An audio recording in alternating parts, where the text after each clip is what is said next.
Le serrande abbassate, ieri un cartello dalla libera interpretazione, chiuso per in-pianto. Oggi la riapertura, senza di loro, dietro al banco, facce nuove.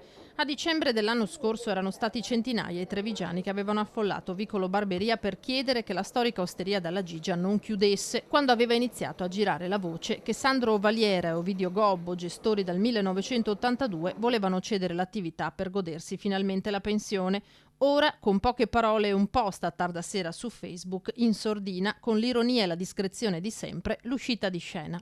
Ebbene sì, ci siamo, scrivono, è ora di andare in pensione, lasciamo il posto ai giovani, però ci portiamo via il ricordo di tutti voi. Siamo orgogliosi di aver lavorato con voi che ci avete sopportato per tutti questi anni. Post scriptum, le nostre foto, che troverete in osteria, non sono epigrafi, non ancora. Il sindaco Mario Conte sui social ha dedicato a Sandro e Ovidio un grazie e un applauso, una piccola grande istituzione per la città, l'osteria che hanno gestito per 37 anni. Da una vita, sì. Ha visto che non ci sono più Sandro e Ovidio, però Continua. La tradizione continua, sì, perché questa mozzarellina con le acciughe è una favola. Sì, continua e per fortuna sta continuando.